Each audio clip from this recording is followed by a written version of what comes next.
Hi guys, my name is Rishita Dubey and I am the co-founder of That Skin Geek. Today I'm going to be sharing a recipe. It is basically a continuation to the gentle skin cleanser I made from Cetaphil. So today we'll be duping the gentle skin cleansing bar from Cetaphil. So I was scrolling through Nika and I found out that Cetaphil is also making a gentle skin bar. So I decided that this is something we should do. And I went through the ingredient list and I have created a very short ingredient list. It works exactly the same, it feels exactly the same. You can actually gift it to someone saying that this is Cetaphil cleansing bar and they'll believe you. So without wasting a lot of time, let's get started. This is a very different recipe, actually. So I'm starting with some soy wax. You can use some beeswax as well, but I wanted it to be a little vegan because many people they are going vegan right now. So I started with some soy wax. Then I added a lot of SCI. I wanted it to be sulfate free. So if you are someone who is not bothered about sulfates, you can definitely use SLSA. So after that, a lot of SCI, I'm going to be using a lot of stearic acid. Stearic acid is going to work as the binding agent of all these ingredients, and it is the ingredient that is going to give its shape. Also, I wanted some buttery goodness and some oil, some good oils for the skin. So I'm using some cocoa butter and some almond oil. You can use olive oil as well. I love the combination of cocoa butter and almond oil. I added some niacinamide to add some healing benefits. So I'm going to be mixing all these ingredients together in a container. So I'm taking a big beaker. I'm going to double boil it. So I have added all the ingredients in a single beaker. Going to double boil it, and I'm going to be using a little bit, a very little bit of white mica powder. So this is in the shade of pearl. I got it from Chemical Cocktails as a gift, and this is how my butter is looking once it has started melting. But you see that blob, that is soy wax. It is not melted. It took some time, but then finally it was done. I'm gonna be adding some pearl mica, and oh my god, I couldn't believe my eyes when I added it in the uh, double boiled ingredient beaker. It the way it dispersed in the beaker, it was amazing.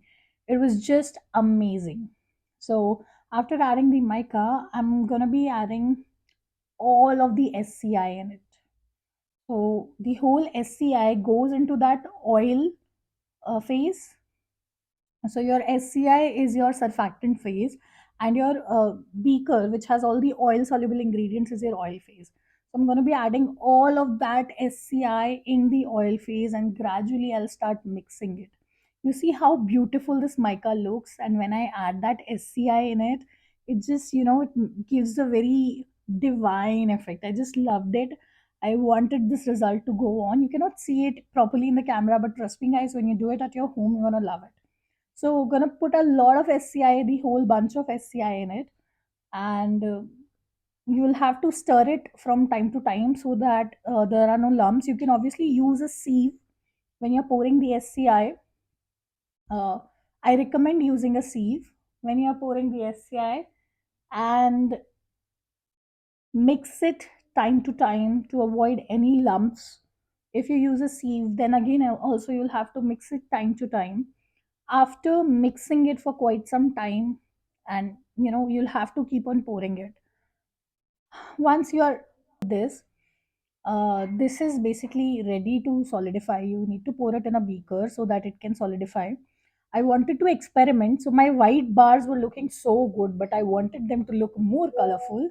So I decided to add some magenta pink, and it didn't turn out that well. I added some rose petals and some lavender buds in my soap because I wanted it to look aesthetic. It didn't turn out that good, but yeah, if you're someone who's very good in creativity in terms of visual effects, I am not that person. But if you are that someone, I recommend you to add those ingredients. Then I poured some pink, magenta pink colored soap base in this. Some few amount was left, and I had added them in these uh, cute petals and rose shaped silicone mold. So I'm going to add the link of this mold down in the description box if you want this mold, because this is a very nice shape. It works for all sorts of soap. I'm going to be using this. You're going to see this mold in many of my upcoming videos. I'm going to let it set. Once it is hardened, I'm going to stretch it, check it whether it is hardened or not. And after that, once it is set, I'm going to unmold it. So this is how it looks right now. It was still quite warm from the inside, but yeah. And I love the way it is looking. All the edges are already made. You don't need to trim it. You don't need to, um, shape it. Edges are already there. That is the beauty of this mold. And here are some flowery bits of whatever was left. And yeah, so if you I recommend doing it in a single color, because I realize that if you do it in two colors it does not go that well, but doing it in a single color helps. And yeah, so it lathers up really nicely. It is a very mild foam that you see there. The white color, I was in love with it, and that pearly effect. So this was when I tried to break it so that I could see how it is looking from the insides. But yeah, the layering is also very nice. I think next time I can try three different colors.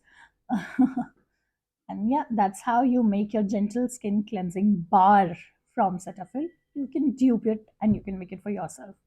Thank you, everyone. Thanks for watching, and do like, share, and subscribe.